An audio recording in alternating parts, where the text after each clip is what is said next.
សូមស្វាគមន៍ការមកកាន់ TI ពីកម្មវិធីមួយជំនួយទៅដល់ការសរសេរអក្សរភាសាអង់គ្លេសនៅលើ keyboard ដែលដំណើរការដោយ iOS 7 7ចុចនិង7.1 7.1.1.2 ជាដើមដោយកម្មវិធីនេះវាអនុញ្ញាតឲ្យអ្នកទាំងអស់គ្នាធ្វើការ swipe មានន័យថាទាញអក្សរភ្ជាប់គ្នាដូចទៅក្នុងកម្មវិធី keyboard នៅក្តារចុចនៅលើ Android ដែរដោយអ្នកទាំងអស់គ្នាមិនបាច់ធ្វើការដកឲ្យនៅដៃទេកម្មវិធីនេះអ្នកទាំងអស់គ្នាអាចធ្វើការហៅថាតម្លើង PCD បានដោយគ្រាន់តែអ្នកទាំងអស់គ្នាធ្វើការ add នៅ source ធ្វើការ add នៅ source ដែលមានឈ្មោះថា cd.myrepospace.com/calora នៅបន្ទាប់មកអ្នកទាំងអស់គ្នាធ្វើការ search នៅឈ្មោះដែលមានឈ្មោះថា iSwap keyboard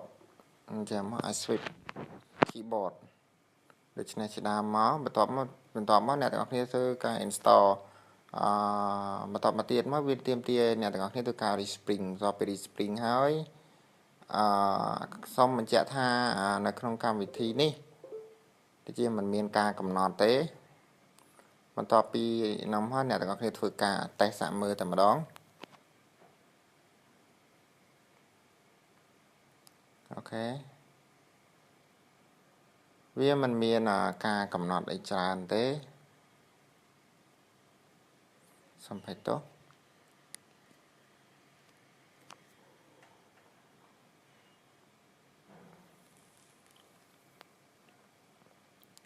ហើយអ្នកទាំងអស់គ្នាក៏អាចចូលមកកាន់កន្លែងទីតាំង setting បានដែរដែលយើងចូលមើលតើវាមានកន្លែង config កន្លែងកំណត់អត់កន្លែងហ្នឹងគឺថាកម្មវិធីនេះមិនមានកន្លែងឲ្យយើងអ្នកធ្វើការកំណត់ទេមានន័យថានៅពេលដែលអ្នកទាំងអស់គ្នាធ្វើការតម្លើងហើយបន្ទាប់ពី springboard ហើយអ្នកទាំងអស់គ្នាអាចធ្វើការសរសេរអក្សរនៅលើនឹងតែនៅពេលពាក្យ swipe ជាប់គ្នាតែម្ដងដោយ Android អញ្ចឹងឬក៏ដូច iOS 8ដែរអ្នកទាំងអស់គ្នាអាចធ្វើការ swipe ទាញជាប់មកដោយមិនបាច់ដកដៃទេឧទាហរណ៍អ្នកទាំងអស់គ្នាចង់សរសេរពាក្យថាខ្មែរអ្នកទាំងអស់គ្នានឹងធ្វើការចុចមួយដូចនេះជាដើមអញ្ចឹងទៅការដកមករៀមដៃហ្នឹងពី3តង់អញ្ចឹងវាយូរអត់អញ្ចឹងបើសិនអ្នកទាំងអស់គ្នាចូលបញ្ចូលនៅកម្មវិធីនេះហើយទៅក្នុងiOS 7របស់អ្នកទាំងអស់គ្នាទៅដល់ទៅសេពាក្យខ្មែរអ្នកទាំងអស់គ្នាមិនបាច់ធ្វើការដកនៅដៃចង្អុលដៃចុចចុះឡើងទេអ្នកទាំងអស់គ្នាអាចទាញអូសមកប៉ុន្តែអ្នកទាំងអស់គ្នាត្រូវកំណត់ថាតើពាក្យណាដែលអ្នកទាំងអស់គ្នាចង់បានឧទាហរណ៍សខេទាញអក្សរខេអូសមកលែអក្សរខេអូសមកដល់ h តបពី h មកដល់ m តបពី m មក e តបពី e មកទៅ o បន្ទាប់មកវានឹងចេញពាក្យខ្មែរឧទាហរណ៍ខ្ញុំនឹងទាញ swipe ឲ្យអ្នកទាំងអស់គ្នាមើលតែម្ដង k h m e o គឺវានឹងចេញដូចនេះខ្មែរនៅខាងលើខាងក្រោមវាលោតនេះវាគ្រាន់តែលោតដូចចង់បញ្ជាក់ថាពាក្យហ្នឹងខ្មែរនឹងមិនមែននេះក៏ពាក្យកើជាដើមអញ្ចឹងហើយអ្នកទាំងអស់គ្នាធ្វើការលុបវិញបានដែរឧទាហរណ៍ I love Cambodia ទៅសេឲ្យចំនៅពាក្យណាមួយដែលអ្នកទាំងអស់គ្នាចង់បានកុំខ្វល់នៅពេលដែលអ្នកទាំងអស់គ្នាចុចចំអក្សរទីតាំងណាមួយវានឹងចេញឲ្យតែម្ដងឧទាហរណ៍ Cambodia ចុចលើអក្សរ C ទាញមកអក្សរ A បន្ទាប់មកទាញ M ទាញ O ទាញដល់អក្សរ B អក្សរ O អក្សរ D អក្សរ I អក្សរ A នៅពេលដែលអ្នកទាំងអស់គ្នាធ្វើការកំណត់ដូច្នេះជាដើមទាញទៅលើអក្សរណាមួយមកថាអ្នកទាំងអស់គ្នាគិតថា Cambodia អញ្ចឹងទាញឲ្យទៅតាមលំដាប់ហ្នឹងទោះបីជា Cambodia ហ្នឹងអ្នកទាំងអស់គ្នាធ្វើការទាញទៅវាប៉ះលើអក្សរ C អក្សរអីក៏ដោយអក្សរ M អក្សរ N ក៏ដោយប៉ុន្តែនៅពេលអ្នកទាំងអស់គ្នាកំណត់ថាCambodia ទាញចាំថា Cambodia អញ្ចឹងគឺវានឹងចេញថា Cambodia តែម្ដងហើយវាមានពាក្យច្រើនដែលរត់ដែលលោតនៅលើនេះ